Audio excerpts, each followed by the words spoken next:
Welcome everyone to the Teacher Apprenticeship Pilot NOFO. We're so happy you were able to join us today. My name is Shannon Hampton. I'm the Workforce System Integration Manager from the Department of Commerce and Economic Opportunity. I am joined by two colleagues today from DCO as well, Josh Coons, which we'd be going over our financial information, and Tammy Stone, which is helped to develop this program as well. We are also, for this NOFO, in partnership with the Illinois State Board of Education. So together, DCO and ISB developed this NOFO. So I'm going to go ahead and turn it over to my ISB partners to introduce themselves, because they'll probably actually be more familiar faces to you. Good morning, good afternoon, sorry.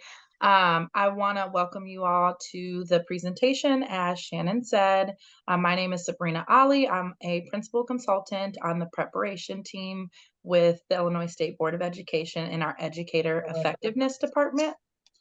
And I'm going to toss it to my co-lead, Ashley Mosley, to introduce herself as well. Good afternoon. My name is Ashley Mosley, and I am a teammate of Sabrina's in the Educator Effectiveness Department at ISB, and we've been lucky enough to partner in this opportunity. And so we're very excited to have you here today to learn a little bit more. Thank you, guys. That's great. We'll move on to the agenda. As they mentioned, we've been in partnership. We're super excited about this program, so we're very happy to tell you a little bit more information on the details of this program today. And just as an FYI, we will be having office hours. We can post the link for that, where the information for that is. We can post that in the link sometime today during this presentation. We will be having office hours, and there will be FAQs available as well. So hopefully we'll answer a lot of the questions you may have today. We're going to talk about the program design. We'll then get into the application requirements. I'll pull up the application very briefly and just walk you through it in case anything doesn't. There's a couple charts and things I just want to point out. And then Josh, like I said, we'll turn it over to him for the second portion of the presentation, and he'll talk about the financial requirements. Okay, this NOFO is part of our JTED series. We have had 2 rounds of the Job Training and Economic Development Act. And in this act, it targets unemployed, underemployed, and underrepresented populations. JTED grants also provide funding for supportive services and barrier reduction. So we'll talk a little bit more later on about what counts as supportive services and barrier reduction. I think I'm turning it over to Sabrina for a couple slides. Yes. All right, we're going to go ahead and jump into our program elements. That's going to cover our eligible entities, target industries, target populations, and target communities. I also want to emphasize this will be $2 million in JTED funding for anticipated awardees between $50,000 and $500,000 for the award range. And in spring 2021 was the updated original JTED Act. And so we're excited to go through the program elements, and we'll just go to the next slide. And our eligible entities are public and private educational institutions approved by the Illinois State Board of Education to offer educator preparation programs in Illinois, leading to the professional educator license as a Learning Behavior Specialist 1 that have demonstrated expertise and effectiveness in administering teacher preparation programs directed towards workforce development. Applicants must partner with a regional office of education, intermediate service center, public school district, and a consortium of public school districts, an early learning center, or possibly a special education cooperative that demonstrates shortage in Learning Behavior Specialist 1 teachers.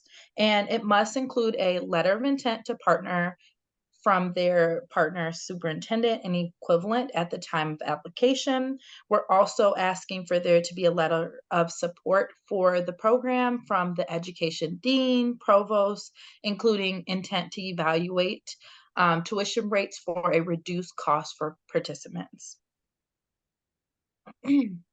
Our target industries are the education sector. The target areas include school districts with current and projected shortage of LBS 1 or our Learning Behavior Specialist 1, professional educators, and then you might indicate or see need by evaluating upcoming retirements, typical turnover rates, and the availability of prospective program participants who meet the criteria in the target population section.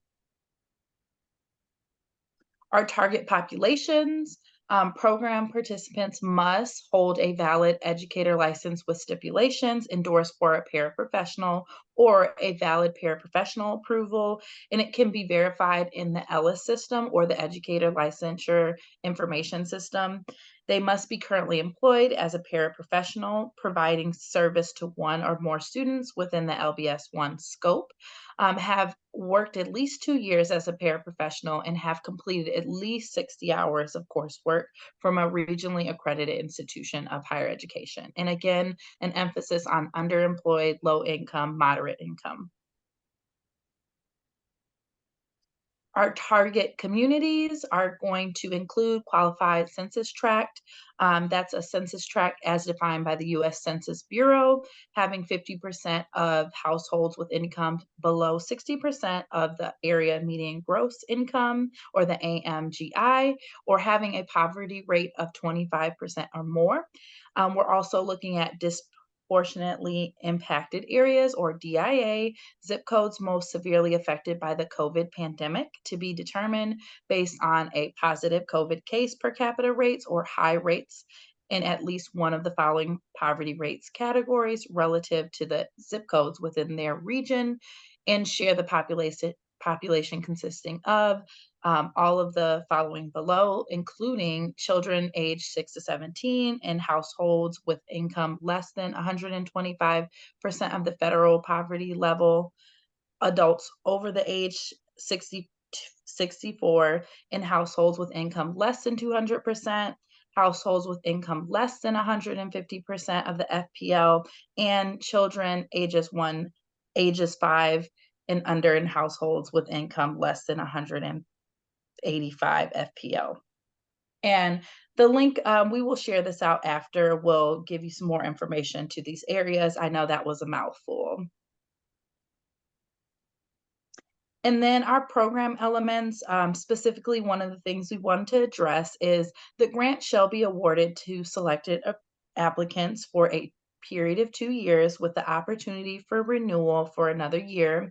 We will host a planning period where grantees will have the opportunity and be required to get all program requirements approved by ISB before implementation begins, and the following will be required: an ISB program proposal where we're verifying all licensure requirements are met, an ISB apprenticeship addendum where the institution addresses all components of the apprenticeship and includes MOUs or memorandums of understanding, approval from the State Educator Preparation and Licensure Board, and then approval from the Department of Labor for teacher apprenticeship.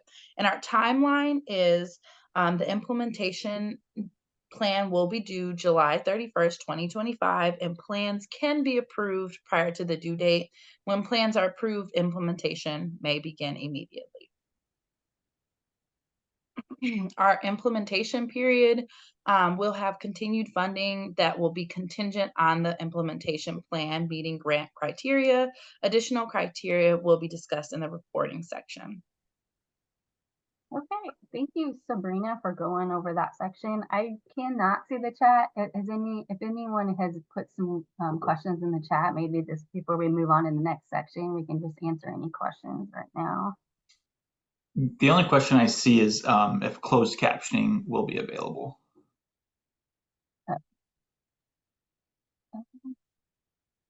I'm trying to get that turned on as we go here.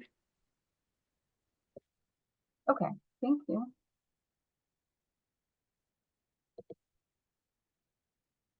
If you do have any questions, other questions, go ahead and throw them in the chat, and between each of these sections, we'll try to answer them for you. So now we're going to turn over to the program requirements. In the next few slides, we'll be going over these elements. The first program requirement we will cover is outreach and recruitment. In order to reach the potential eligible paraprofessionals, outreach plans need to be coordinated with all partners. This may look different depending on the region you are in and the partners you'll be working with, but there needs to be an organized plan for outreach and recruitment. Employer engagement is the next program requirement. Working with your partners, make sure you are engaging the workforce needs within the school districts you plan to serve. Career planning is next. The customers are current paraprofessional educators, so we know that up front. Career planning may look different for these individuals because they are currently employed. Just make sure you're using a customer-centered approach to service delivery and ensure access to supportive services up to 1 year after job placement. Training is the next program requirement. For this NOFO, training must lead to a professional educator license with the Learning Behavior Specialist 1, the LBS 1 endorsement. That's the end goal for this training. Work-based learning, work-based training is the next program requirement. For this pilot program, the work-based learning should be an employer-driven, competency-based learning model that combines current work experience with job-related instruction. And the curriculum should be tied to industry-recognized credentials. Next is supportive services and barrier reduction services. Supportive services provide assistance beyond career and training services. Some examples of that could be assistance with things like transportation, childcare, housing, etc. Barrier reduction funding is funding that increases family stability and job retention. Some examples of that could be assistance with technology, educational testing, books, fees, etc. The next element is placement. This is where it is essential to work with the school districts to place the program completer into a permanent teaching position. That is the end goal, taking from a para into a teacher role. If there are no available positions in the district that the person that's currently serving as a paraprofessional in a certain school district, it is key to work with the regional offices of education to determine other suitable school districts where there are special education vacancies at that time. So working really closely after they complete the program and making sure we get them into a permanent teaching role. The last program element is follow-up. Follow-up services are offered after the training is completed. Example of follow-up services include mentoring, financial literacy education, job coaching, etc. So that is the program elements. Is there any questions on that?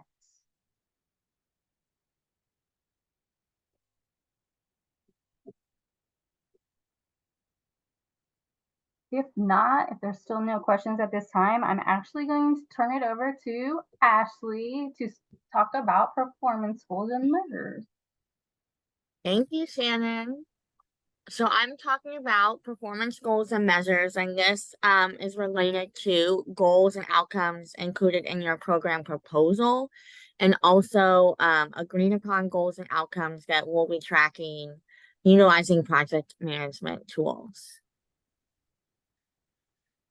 The goals that we are asking you to outline in your program proposal are a projected number of participants enrolled, projected number of participants completing the program, a projected timeline, a projected number that would receive their LBS 1, a projected number that would be placed in a full-time position, and a projected total cost per participant.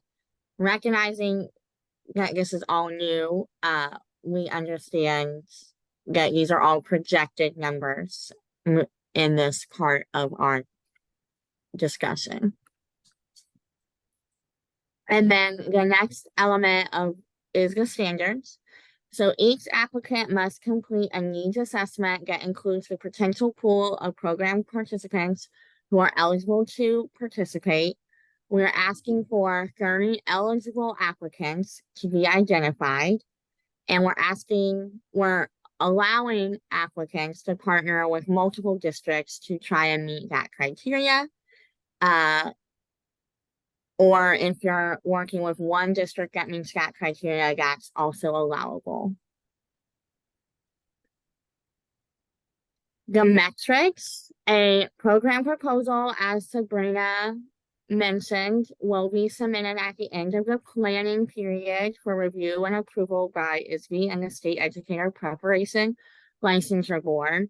They meet on a bi-monthly basis, and we'll need them 30 days prior to the meaning that they would like to be approved, and they're bi-monthly in June, August, October, December, February, and April. And then once that program is approved, you can admit candidates. A copy of the memorandums of understanding are required so that we can verify that the district partners or other educational partners were involved in the planning. We do ask for a proposed budget for the implementation years. And we do ask for meeting minutes from planning meetings that list meeting objectives and a summary of topics discussed and decided. We are trying to identify best practices as a result of this grant. And so that would be the benefit of having those meeting minutes. And then in addition, a copy of the program participant agreement forms that participants must complete, submit, and completed. We also know that you'll have to take steps with DOL, but those are just our specific steps. And then finally, an apprenticeship program implementation plan will include a description of how you will recruit and select candidates or participants, a list of all applicants for the program, including their education level and years of experience as a paraprofessional. We are asking to know about program accessibility and services to be offered. We also would like a description of the coursework, prior learning, and on-the-job learning to be utilized for participants in both the bachelor's degree program and the licensure-only program, if you choose to do both. Location, credit hours, and start times of each course are asked to be included. The cost per service to be provided, including total cost per participant, cost of tuition, a description of any out-of-pocket expenses that the participants shall be responsible during the program, and the length of the program, projected timelines for completed. And we are asking that candidates have the associate's degree and can obtain a bachelor's degree through this program. It is also okay if someone has a bachelor's for this to be a licensure only program. The implementation plan also should include, and just as a moment, because I know this is a lot and this is page 2, all of this is a result of the planning period. So take a deep breath, let's not get overwhelmed. A description of how the applicant will assess participant prior learning, a description of the competencies to be mastered, which is related to the apprenticeship component, a description of how the applicant will assess participant mastery, a description of the wage increases or stipends, that's also stipulated in part of the DOL paperwork, a sustainability plan about how the program can continue to function once the grant funds are exhausted, any contingencies attached to the program participation for program participants, such as committing to teach full-time or a specific number of years in a partner district, the methods the applicant and his partners will use to determine successful program completion and readiness, And then any other criteria pertaining to the structure and content of the program as set forth by ISB and DCEO on the program implementation plan template. And all of that is part of the implementation plan, which should be a result of the planning period. And then finally, there'll be quarterly progress reports, end of the year reports at the end of each fiscal year, and a final report at the conclusion of the grant. The implementation plan, as outlined in the last two slides, is due no later than October 1st, 2024. I feel like that date might not be correct. We'll get back to you on that date. And then collaboration and support. In addition, applicants must participate in a community of practice, agree to present and speak about their program at up to 2 ISB citizens events per fiscal year, agree to participate in the development of a teacher apprenticeship best practices training, and agree to participate in a focus group throughout the duration of the grant to help determine criteria ISB so used to develop its state teacher apprenticeship model. Agree to attend other meetings and convenings as set forth by DCEO or ISB for the purposes of the grant. We do really see this as a collaborative experience, and we hope that as a result of this pilot, we can inform best practices and continue to grow our partnership with our institutions, districts, and other state agencies, including ISB. Thank you, Ashley. That was wonderful. Before we move on to the application components, are there any questions in the chat?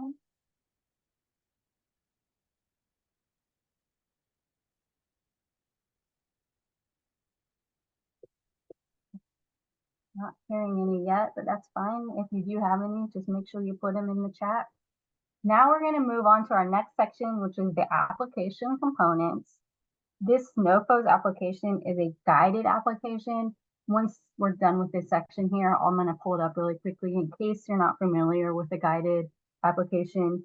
We hope that it's a little bit easier to navigate and that you won't have problems understanding. Again, if you do start this application and have problems or struggling with it, we will have office hours available for questions regarding the writing of the application, not specifics to your program, but we will help you with any kind of questions that you may have of not understanding application components. This application includes 4 components that you can see on the slide: capacity, need, program plan, and budget. So on the next slide, this is what we'll be covering. To start, in the capacity section, applicants will want to demonstrate how this opportunity will strengthen the teaching profession and help address teacher shortages in their regions. Capacity will include partnerships with ROEs, intermediate service centers, public school districts, etc. And this section of the application will allow for applicants to describe the partnerships and the roles and responsibilities of each partner. Next, the application will go into the need for this program.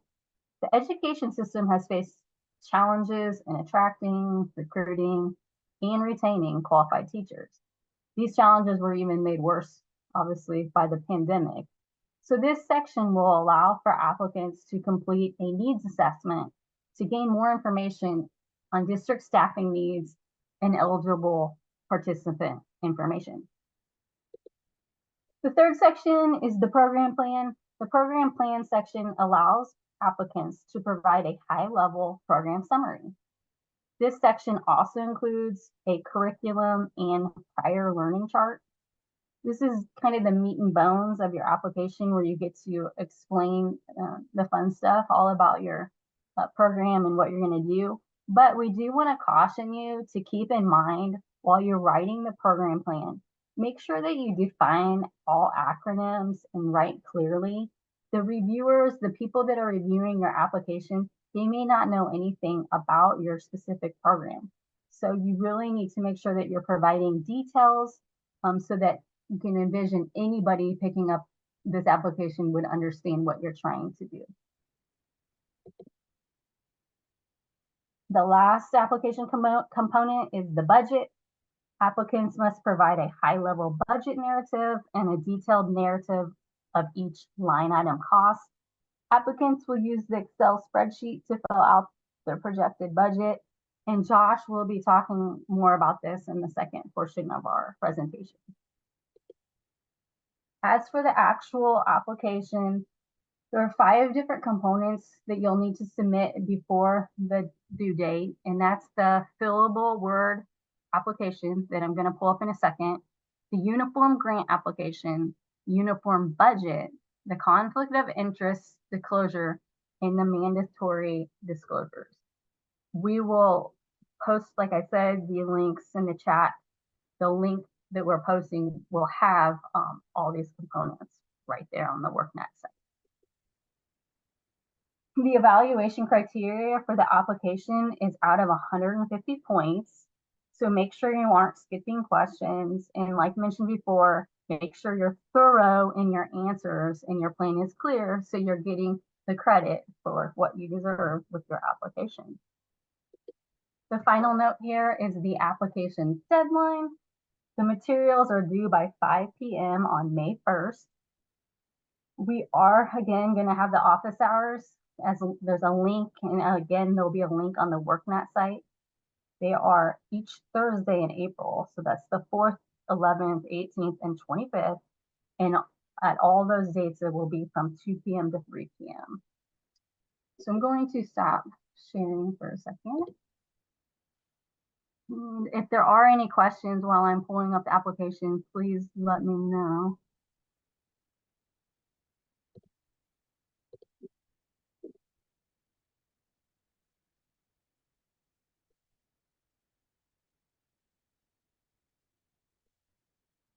I'm pulling up the fillable application now. So as you can see on the, that we just had on the one of the last slides there, it's the same information where it tells you the 5 components that will make a complete application. And then if you look at E, that's what I have up now. And all these components that are listed here are embedded into this application. So if you scroll down to the first, if I scroll down to the first page here, this is where you give us the background information of your agency and what you're going to be doing. Are you a public or private ed institution? And then who you're going to be partnering with. The next part will be the capacity, as we mentioned, of the 4 program components. You'll see all 4 program components as sections in this guided application. So in each of these little areas with a question and then a gray text box, you'll just go ahead and type straight in there. And at the end, and you save this will be something that you download off our site as a Word document. You can save it. And there's been questions in the past.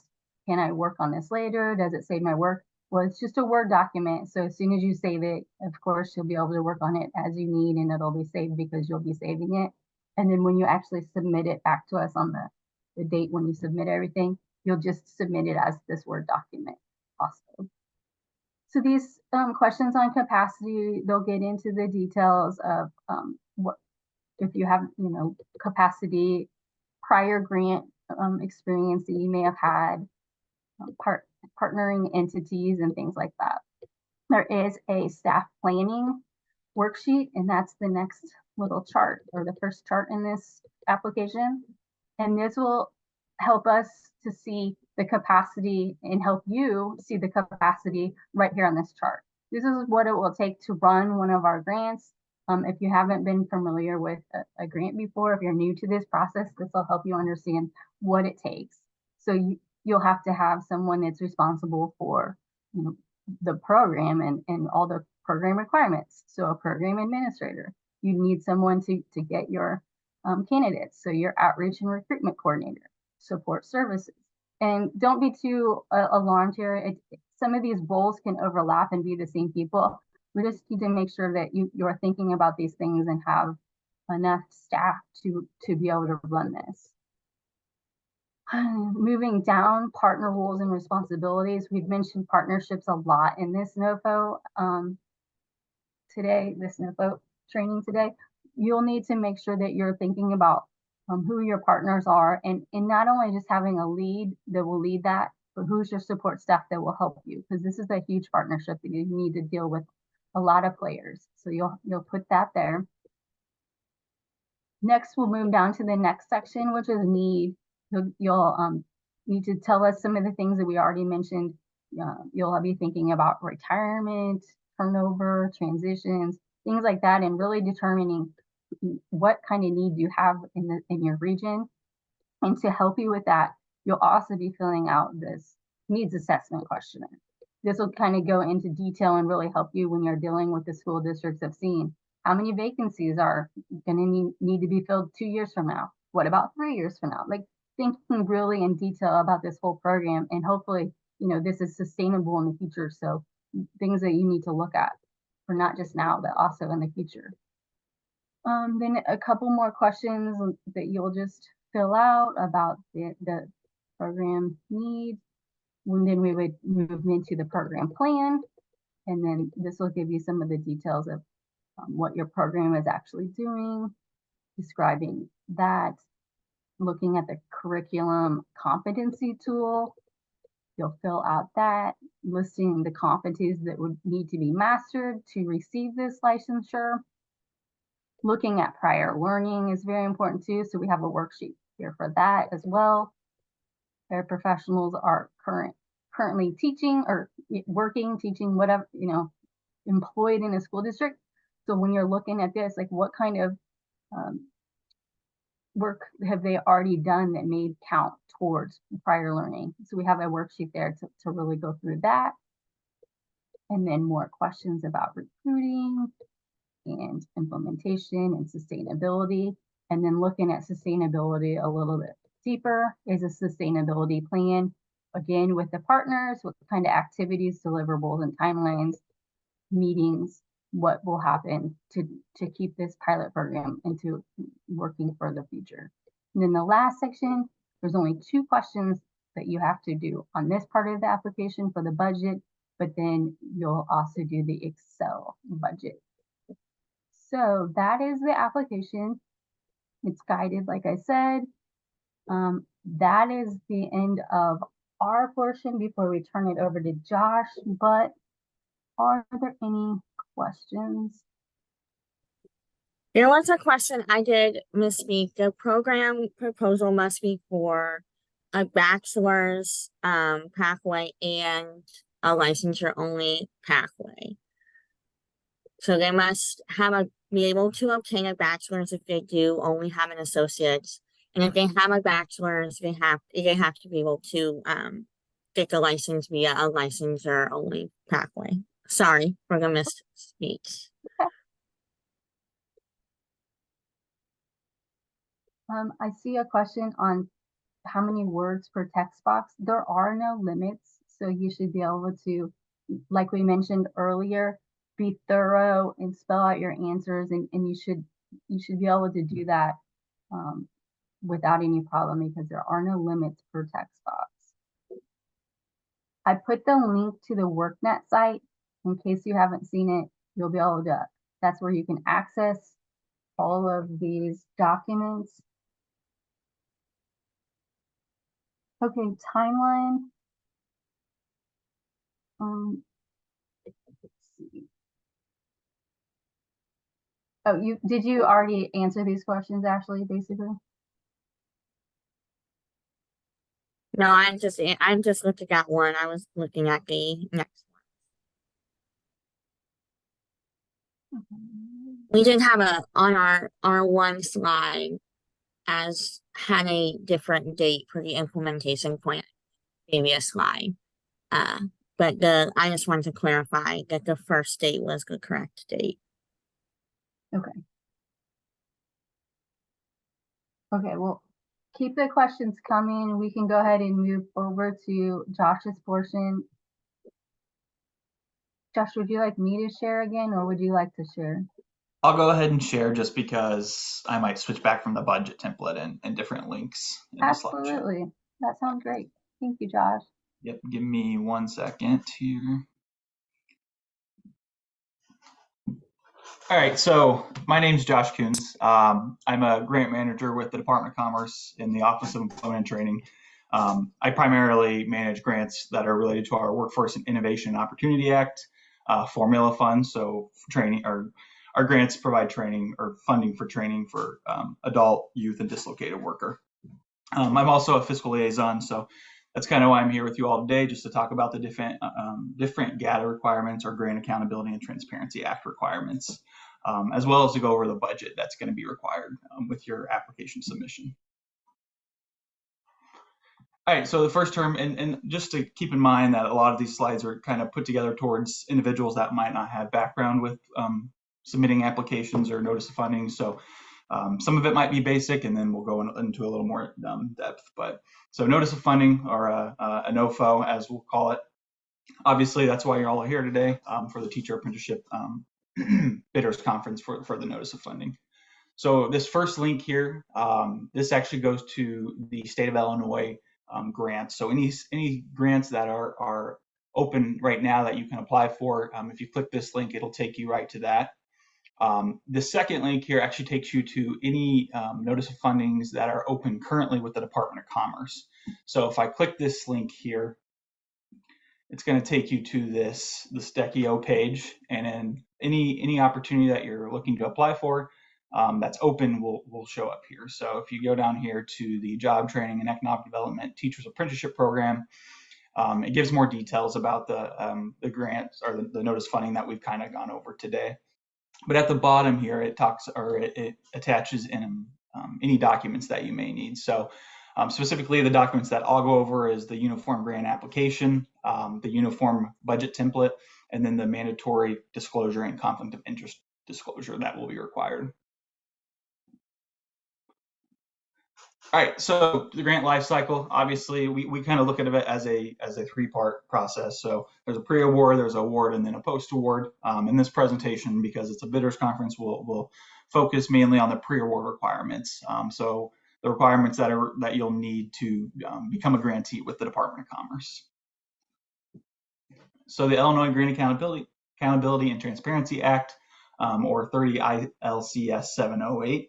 It's a state law that increases accountability and transparency in the use of grant funds. It reduces the administrative burden on agencies and grantees, and it adopted the federal grant guidance and regulations codified in 2 CFR Part 200. We refer to those as the uniform requirements throughout the budget presentation. All right, so what must be completed prior to grant award execution? So the grantee will have to register in the Illinois.gov site, which we'll go over on the next slide. You must be pre-qualified. You must complete the internal control questionnaire. The programmatic risk assessment is a separate questionnaire that's completed typically before you're awarded, but once you know that you are looking to be funded. So we won't have everyone complete it, just those that they're interested in funding. And then the mandatory disclosures and conflict of interest documents. Like I said, those are attached. So it's just reading over those documents and making sure that none of the bullet points are applicable, and then signing them and sending with your application. So this link here will take you to the Office of Management and Budget GATA website. If you are a new grantee, it'll have you register an account. When you do that, it'll start the pre-qualification process. So you'll go through these different bullet points that I'll show in a couple slides. And if you're meeting all of those, then you are GATA pre-qualified and you meet the GATA requirement to apply for grants. If you are someone that's already received a grant with with any office or any state agency, then you'll probably already have an account set up. The only thing you'd have to complete is an internal control questionnaire if you haven't completed that this year, since it is a yearly requirement. And then if you've already completed this step, then I don't think you'd have to do it again. But if you're a new grantee, you'll have to go to, and this is through the GOMBI portal, you'll complete the indirect cost rate system, the centralized system, and it'll have you select the option, and we'll go over the options that are available to you on this notice of funding. So like I said, all grantees must register with the state of Illinois using the illinois.gov authentication portal. It may be a personal or business email address that's required to establish your account. Grantee registration is completed by browsing to that link there and associating your illinois.gov with your organization. And then, like I said, completing the registration triggers the grantee pre-qualification verifications.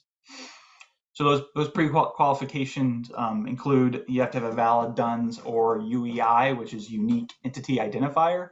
That's kind of replaced the DUNS number. So that'll have to be valid. You'll have to have a SAM.gov account that is current. You'll be in good standing with the Secretary of State and not on any of the stop pay list or excluded lists that are listed there. And just keep in mind that pre-qualification is dynamic and verifications are completed nightly. So what we mean by that is the moment that your SAM.gov account becomes not current, you'll immediately become non-GATA pre-qualified, and we won't be allowed to submit payments or reimbursements to you all pertaining to this grant or to any grant for that matter. So it's just important that you stay on top of those things listed here so you continue to be GATA pre-qualified and it doesn't disrupt the flow of normal business. For new grantees, if there are no issues once you're completed, then you'll receive an email that communicates that you're in a qualified status. And like I said, some of the things that we see a lot are an individual forgets to, or their UEI or DUNS number isn't current, their SAM.gov account is expired, or they haven't submitted reports for another grant opportunity that they have, and so if you're late on those reports, it can affect your grants that you have with the Department of Commerce. All right, GATA framework for risk assessment. So like I said, there's two risk assessments that we have you complete. One that you'll need to complete as you apply for this grant opportunity, and then one that you'll complete after you've been notified that you're being awarded. So the first one is the internal control questionnaire. You'll have access to that through the grantee portal. And the programmatic risk assessment, it's going to be conducted by DECIO in the application process, like I said. Those two assessments we use to determine your risk profile. And the risk profile will determine if there's any grant specific conditions with that, or monitoring that go along with your grant opportunity. Give me 1 second, real quick.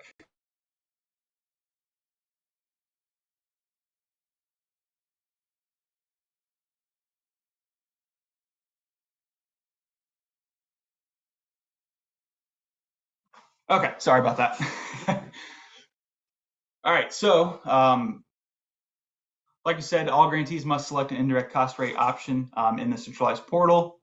And the options that are available to you, if you have a current federal negotiated indirect cost rate, or NICRA as they call it for short, then you're able to bring that rate over to this grant opportunity. The other options are if you'd like to negotiate a rate with the state of Illinois and you don't already have one, then we would become the cognizant agency for that, and you can go into negotiations to obtain a rate for the state. And you may apply that to any of your funding opportunities that you're applying for with the state. If you already have a state rate, you're also able to bring that over to this grant opportunity. The option that we probably see the most often is 10% of modified total direct costs, or 10% de minimis is what it's called. So we actually have a worksheet that we attach to our uniform budget that helps grantees calculate their 10% of their direct cost base. So we'll go over that in detail. A lot of grantees tend to be tripped up on that portion. And then the last option is you can elect to decline any indirect cost rate. So, and this is more information about the indirect cost, but indirect cost proposal or rate election must be initiated within the centralized system upon notice of award. The indirect cost rate proposal or rate election must be completed no later than 3 months after the effective date of the state award. So that's more related to those that wish to go into negotiation for a state rate. All right, so one of the required forms that you'll submit is the uniform application for state grant assistance. It's a pretty basic form. It doesn't ask for anything crazy. It's just asking for, there's an agency section where we have completed the different information about the actual funding opportunity and where that money's coming from, essentially. Then you'll complete the applicant completed section. So it's just information about your organization, the key contact information, project information, which is just terms and the amounts. And then it'll ask for fiscal information. And the last thing here is it'll ask for a wet signature of the form, and that has to be signed by an authorized signatory individual at your organization. All right, so the uniform budget template, we're going to go over this in detail. We're going to talk about the different lines that you'll have available to you in this budget, as well as at the end I'll do a actual. We'll actually go into the uniform budget and talk about it. So when you're completing it, it is modeled after the standard Form 524 federal budget template. There are basic budget line item definitions, and then there's also some grant specific lines that are training lines that you'll see in there that have definitions as well. But when completing it, it's just important that when you're entering costs into your budget, that you're kind of following the 3-step process. That's what we like to call it. But 2 CFR 200, and we'll go over these in detail.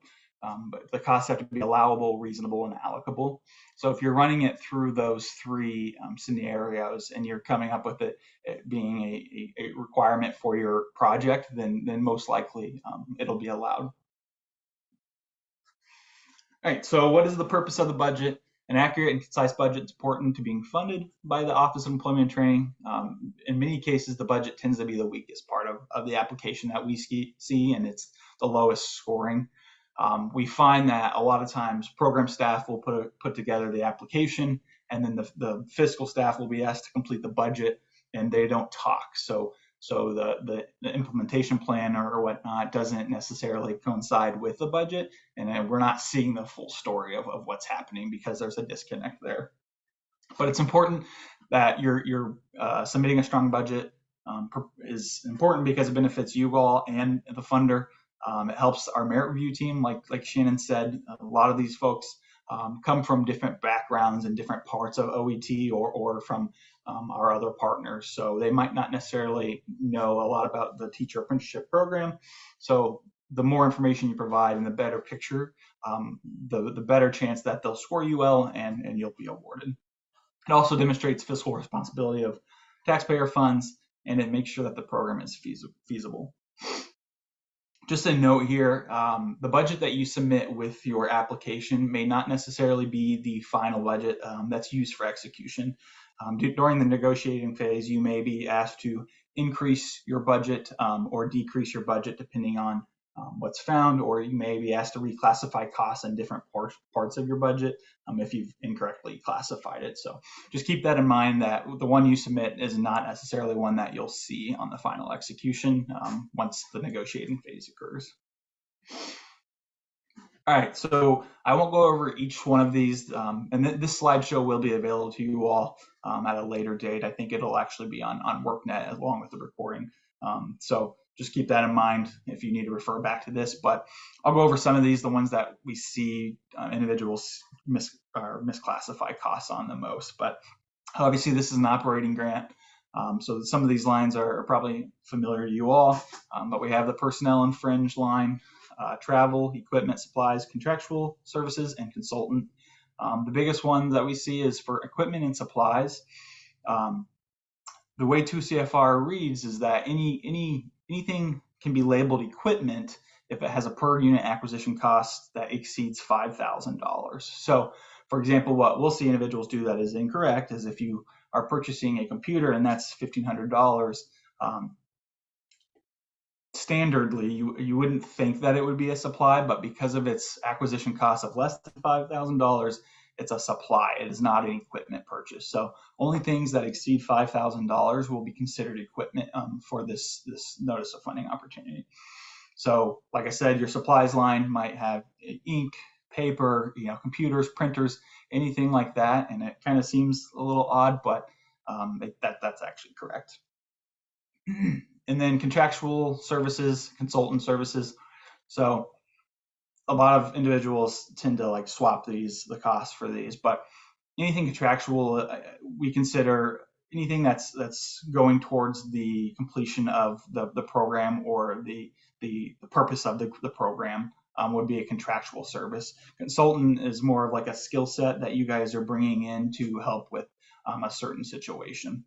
If you have questions about that when you're completing the budget, you're more than welcome to reach out, or at least we'll talk to you if we think you've misclassified it once we're reviewing it. And you won't be dinged for misclassifying a cost on your initial application. We understand that there's a lot of budget lines here, so it happens from time to time. These are the second set of lines that'll be available to you in the budget. One important one is for training and education. A lot of individuals will put actual training costs for enrollees on this line, but that line specifically meant for employee development. So any professional development training for your staff would go under training and education. The lines where enrollees will be input is mainly on your direct training and work-based training line. And your direct trainings costs that are incurred for training leading to jobs that are in demand occupations, and then work-based training, which could include your OJT, work experience, and then incumbent worker training. The only other thing that I'll add is that the other program costs in the miscellaneous cost line, we do tend to scrutinize those a lot just because people seem to lump costs that they don't necessarily know where it's classified into those two categories because they're broad. So we'll scrutinize those just to make sure that you are classifying those correctly. And then indirect costs is the last portion there, and that's obviously costs associated with carrying out the project or award that cannot be specifically assigned. All right, so this is the three slides that are talking about allowability, reasonable, and allocable costs, and then they have their reference to 2 CFR 200 on there. So this one's 200.403. But really what we're looking for, or to run your costs through this process is just make sure that for allowability, that it's necessary and reasonable for the performance of the federal award, and it can be allocable under the federal cost principles. So it also needs to be documented well. And then we have reasonable costs. So really the way we explain this is you're not paying a price that a typical prudent person wouldn't be paying for that item. So if they're trying to, the price is skyrocketed for one reason or another, or because they know that you're grant funded and it'll get paid, that's not necessarily the case. So you just got to do your due diligence when purchasing things or paying for things to make sure that the cost is reasonable. And then allocable, a cost is allocable to a particular federal award or cost objective if the good or service involved are chargeable or assignable to that federal award or cost objective. All right, you'll have two types of costs. We kind of touched briefly, but most of the costs that you guys will have are your direct costs, and those are costs that can be identified specifically with a final cost objective or federal award. So anything specifically tied to this grant opportunity would be considered a direct cost. And then you'll have your indirect costs, which are costs incurred for a common or joint purpose benefiting more than one cost objective. So one of those may be your director's salary or something along those lines, where they're not specifically working on the project, but they're overseeing the function of that project and then additional projects. So some of their salary and fringe may be chargeable to this grant. All right, so the uniform budget template, it's broken into three sections really. We have general instructions on completing the template. We have section A, which are grant funds. So those are funds that you're requesting and you're including in your application. There's section B, which are match or in-kind funds. So I don't believe for this notice of funding, it's required that you document any match or leverage funds that you have. If you're wanting to include that in your application or in your uniform template, I can show you how to do that once we get to that portion, but it is not required. And then section C is where all the budget lines are listed in their separate tabs, and that's where you'll input most of the information. Section A and section B kind of filter into, or we have formulas that are included that complete that section for you. So, and we'll go over that in more detail. So section A of the budget includes funding that's provided by the state awarding agency. Standard budget line item definitions are consistent with the uniform guidance. Any line items that are not applicable to the grant program are grayed out. I believe we've removed them from the uniform budget, so you might not necessarily have to worry about that part. All right, last couple of slides here before we actually get to the budget template. So the uniform grant agreement, once you've been awarded and your grant is executed, you'll sign a uniform grant agreement.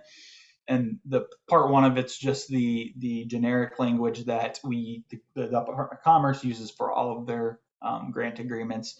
So it talks about budget, the scope of award, allowable costs, and things along those lines. There's also another section here that talks about insurances, conflict of interest, and any subcontracts and subawards.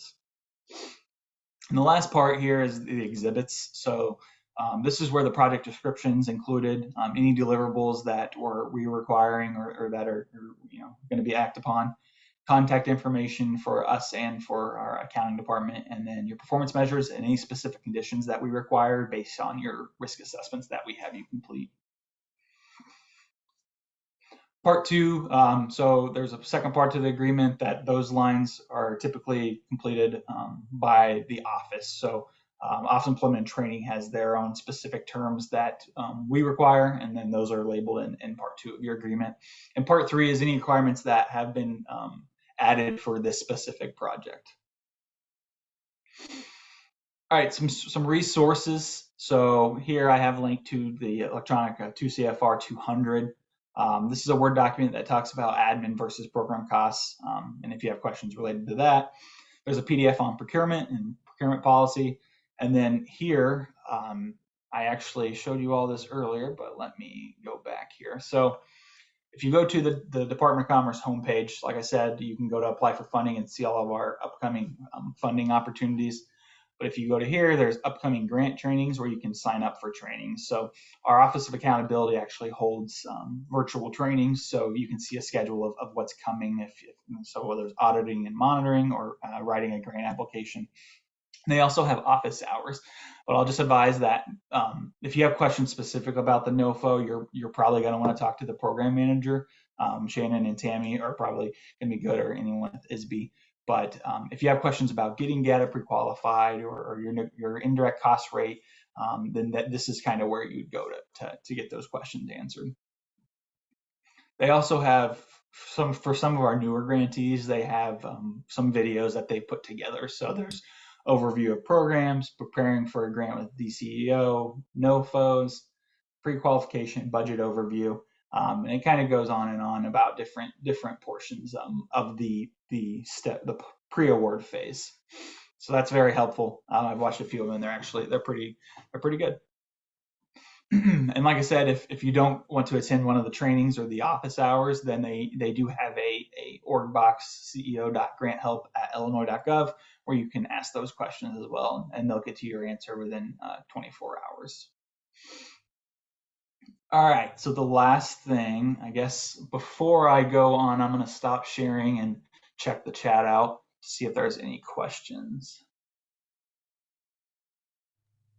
Josh, there is one question regarding when they are able to pay the paraprofessionals extra stipends and such. So when you're looking at that spreadsheet, would you be able to show them where that might be? Like where they would put that? Yeah, like barrier reduction and supportive services. Is that what you're? Well, it'd actually be like stipends. I don't think that this question specifically was more on the supportive services barrier reductions, but actual extra stipends, because this person would be actually going through this teaching program and upscaling from a para to a teacher. And if they were going to give them stipends, just like any apprenticeship, how you're giving people money to while they're learning, where they would put. Wouldn't that be under supportive services though? I guess that's what I'm asking you. That's fine. I just want to see if you can show them where they might want to put that type of stipends and things like that. Yeah, okay. Thank you. Yeah, I get what you're saying. Okay, all right. So let me go ahead and share my screen again.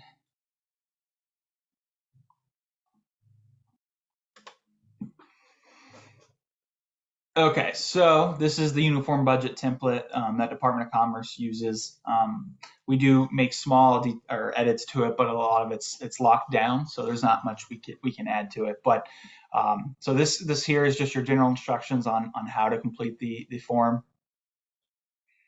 And then your section A here, anything highlighted in blue is to be completed by your organization. So your name, your UEI number, the NOFO has already been filled out for you in the CSFA and the description. And you guys won't know your grant number until you're awarded, so you can leave that portion blank. So you'll see here, the rest of it's not highlighted in blue besides your indirect cost rate information, because it's filling in from the different tabs that we have listed here. So really all you're doing on the screen when you're complete is you're just going to verify that the totals are correct, and then it'll tell you your overall grant amount that you're wanting to come in for to complete the project. Their indirect worksheet we'll go over after we've completed, obviously, to come up with your direct cost base, to know what to apply your indirect rate to. You have to have that information first. So once we go through it, then we would complete your indirect worksheet to come up with that base. The ICI, or indirect cost information tab, is where you're going to, on this form, select the option that you guys are choosing. So each of these are ones that I went over. So there's the federal NICRA, there's a state, or one there where you currently have a state negotiated rate, or where you'd like to go into negotiation with the state to obtain a rate.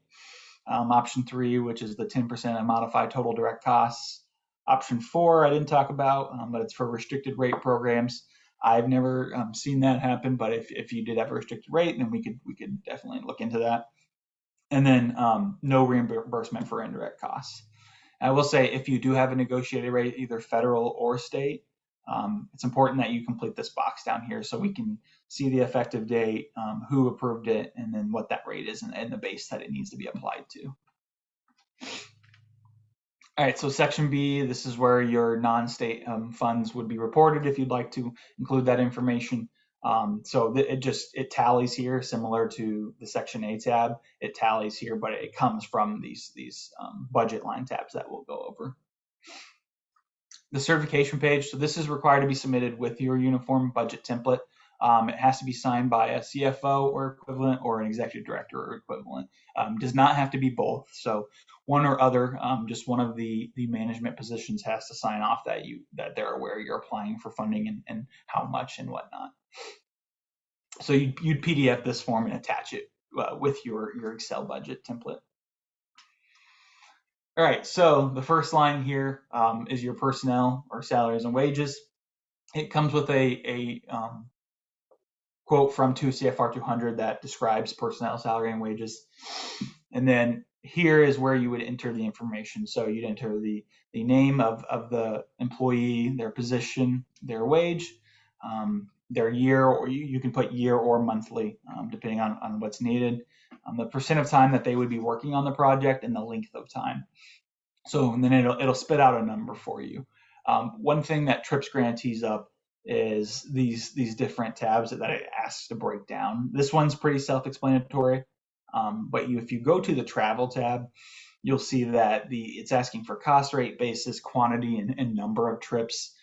So what we tell grantees is we're not necessarily worried about. We obviously know that this is a long time frame, so you're not going to necessarily know where you're traveling or what the purpose may be. So what we tell you all is to come up with a travel budget and make the uniform budget template say that number. So if you wanted $1,000, as long as your bottom line here for state total says 1,000, and then you kind of give an explanation here in the narrative, we won't question it. So you'll see here that I put a cost rate of 0.67 cents per mile. I'm guesstimating that it'd be 1,000 miles traveled, and I only put one trip, but I'm saying that I think I'll need $670 of travel funding to complete the project. So you'll see here that you have your state line. So this is where you'll input the funds you're requesting for the grant. And then below that, you have your non-state total. So this is where you would put leverage or in-kind funds if you wanted to record that on the uniform budget template. But it is not required. So you could leave this blank and we would accept that as is. The only thing that I'll add is that a narrative must be included for every single budget line that you dedicate funds to. So if you choose not to put anything for research and development, you don't have to complete the narrative. But if you have some funding tied to it, we need a narrative of that. So in there for personnel, you would state, what Sally, as the case manager, will be doing that benefits the project or the overall outcome. For fringe benefits, like I said, you'll have your employees listed there, and then the rate that you're applying to your fringe benefits. We need to see that breakdown of how you came up with that percentage.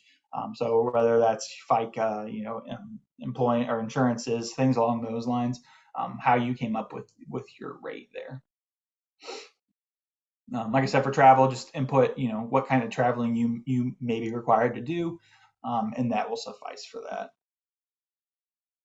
All right, so here for the equipment line, like I said, anything with the acquisition cost of over $5,000 will be annotated on the equipment budget line.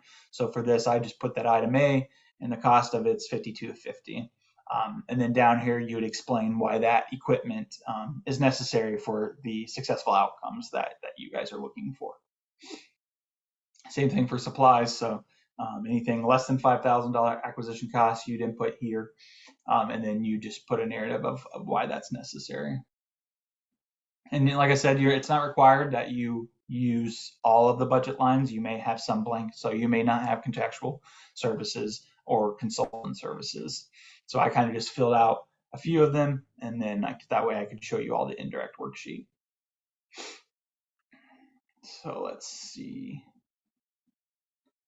All right, so a direct administrative cost. So you'll see here this description kind of talks about what can be applied to direct administration costs.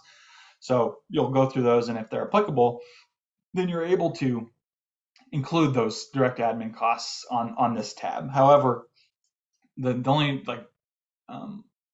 only caveat to that is if you're, for example, if you're putting a director's salary here or your accountant's salary on the direct administration cost tab, you're not able to use that or recover that in indirect costs at that point. So that would be obviously similar to double dipping. So either you'd put them here as direct administration costs, or you would recover it with your indirect costs.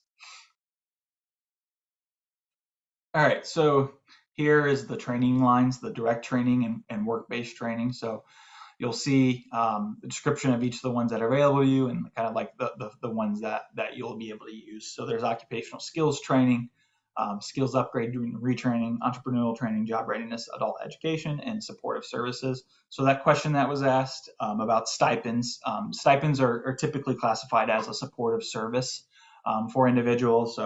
So anything could be considered there, but like obviously books, bus passes, things along those lines, stipends are included as well.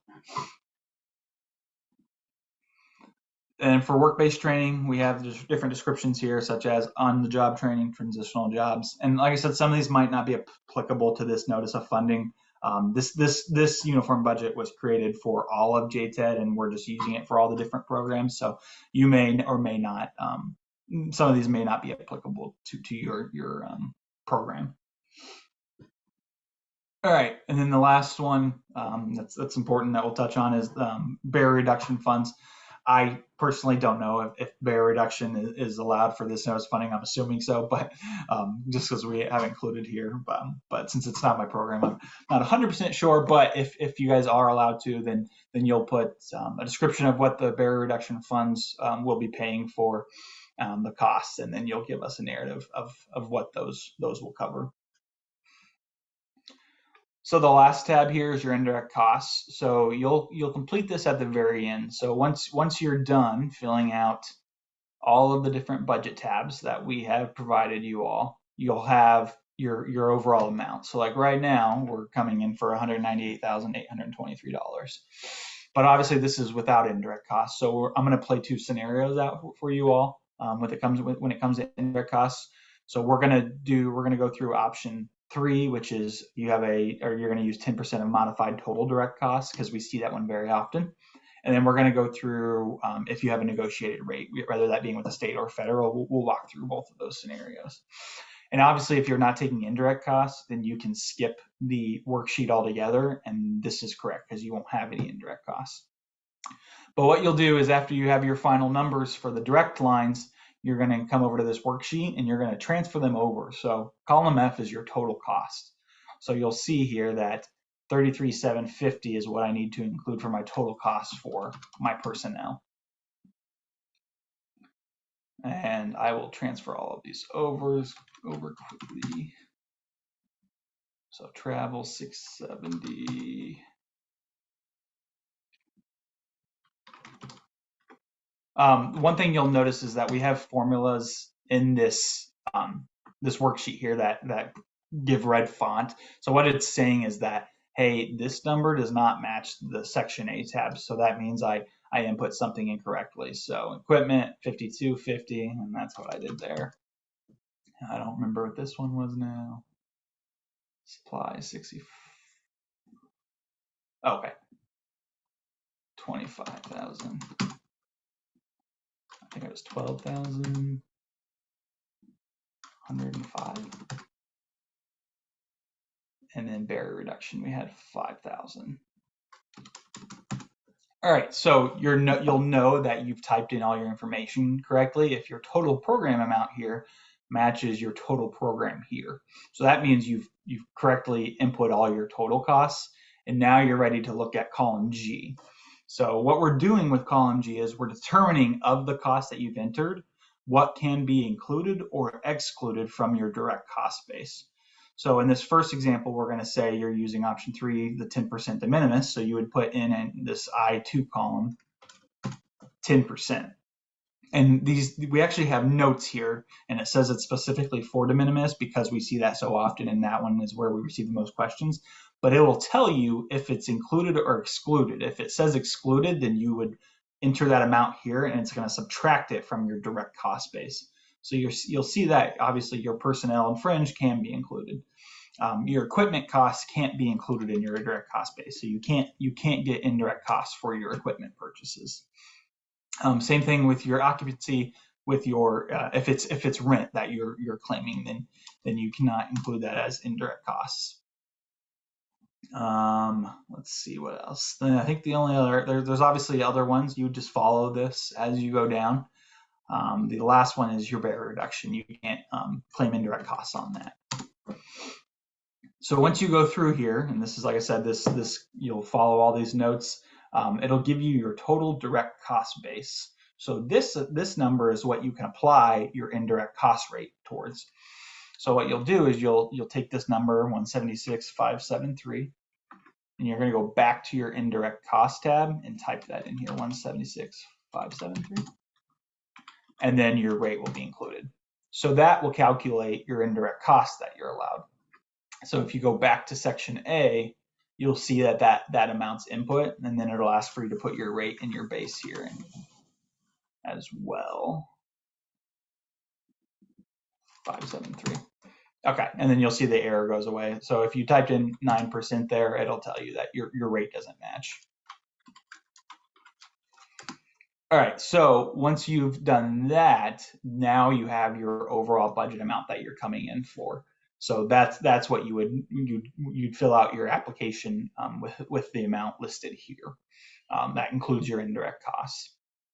The other example that I'll go through here is if you have a federal negotiated rate, and we're going to say it's 17.65, and you're going to you obviously say that you have a current negotiated rate with the state. It's 17.65. You type that in there. But we'll say that it only goes towards your salaries and fringe,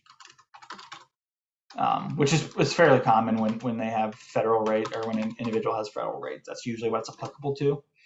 So this worksheet can still be completed using that rate. So you just would ignore your notes over here, and you would exclude everything but your salary and fringe benefits. So you would enter all the costs here. And what it's doing is it's just reducing your direct cost base, which I'll show you at the bottom. So now your indirect cost, or your total direct cost base, is 39,403. So then you would take that number, come here, change it to 17.65, and now it comes up with your indirect costs again. And then you'd obviously change your rate. I can't remember what it was, 39,403. And then the sheet's happy. You don't see any red font anymore. And then this is your rate or your overall grant amount. The last thing, and this message, it'll have you input your indirect cost rate there, or your indirect cost budget amount, which for this is 695.4.63. Oops. Okay, 69. I guess I want you to round. And then you'll see the error go away. So now this 205.778 should match here, and then the sheet's happy and it is complete. So like I said, after you're complete, you've calculated your direct indirect costs, you already have your direct costs, and you're happy with your grant amount. The last thing you would do is save this document and then PDF the certification and include that as well and have that signed by a CFO or executive director. All right, before I stop sharing, I'm going to check the chat if it'll allow me here.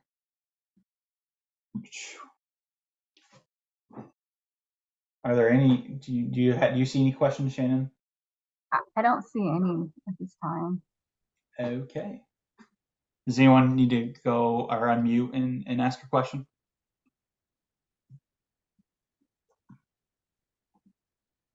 All right, I will go ahead and stop sharing. I will drop my email address in the chat here, and if you have questions about the functionality of the budget template, you're more than welcome to reach out to me.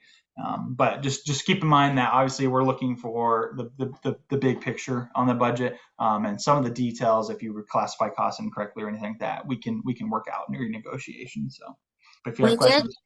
We did have a question that came to me. I'll put it in the chat for everyone to see. I think that just said, can you use grant funding to cover tuition costs as direct costs? Not maybe. I mean, yeah, I would think so, right?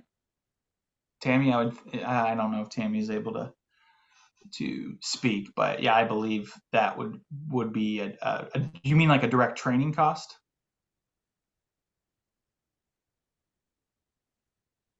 I don't know if you want to come off mute, Samina, and verify. She just said direct costs. I think that's fine. I think we just want it to be considered when you think about the longevity and continuing after the grant funding, how you would provide similar services when you don't have the grant. But Samina, sorry, I see you're off mute. Go ahead. Yeah, so you're using the term training. So would you qualify coursework as training? We would require coursework. We would include coursework and training as training. Sabrina, you can correct me if I'm wrong. Coursework would include training, be included as training. And I think you would just want to note how you would continue once the grant was done to provide similar services.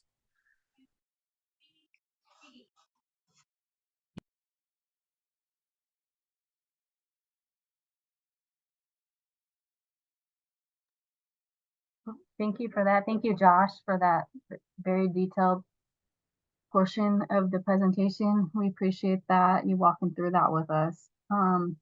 We've been monitoring the chat. A lot of the specific questions seem to be more the implementation, planning versus implementation. We recognize that that will be different depending on your situation. I think because we had so many questions, we can try to dedicate the first office hours to any specific questions. If everyone could take a look at the application and really think about something that Sabrina included in the chat was thinking about the prior learning and all that. You can go through your application and try to get some of those components down and look at your timeline a little bit better.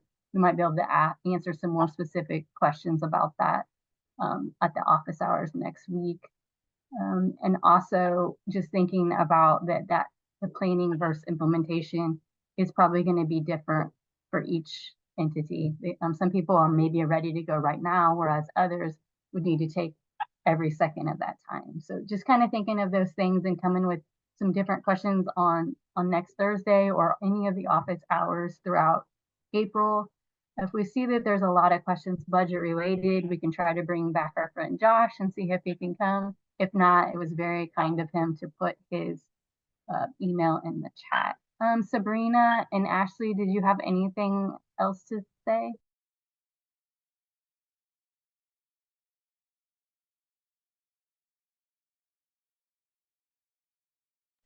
Sorry, no, I think we're good. There are some more specific questions that institutions might have about amending like the semester and how long the program may be that I see in the chat. And I think that it might depend on the coursework that you're going to be awarding the specific applicants, as well as the specific coursework sequence in which your candidates are going to go through. I think honoring one of the things that the grant talks about is the national guidelines and standards. And so if you're looking at your candidates are in this paraprofessional setting and they have these competencies that they already have, they're gaining these over the progression of the program, then it may be different. And there may be candidates that you have that are closer to, maybe have more than 60. So we can talk more so about that in the office hours to get very specific.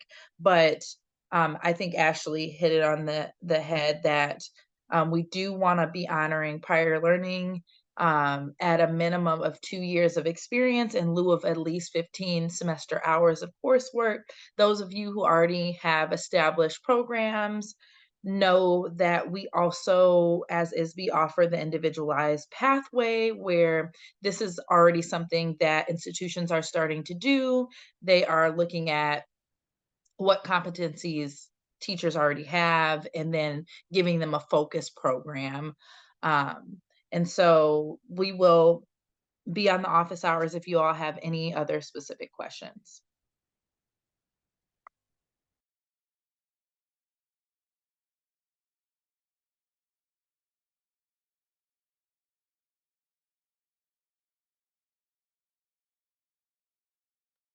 Well, thank you so much to all of you for attending today. Thank you to Ashley, Sabrina, and Josh for all their help. We hope that this information was helpful and really hope to see you at the office hours for some more details or questions that you may have. So thank you so much, everyone. Thank you all.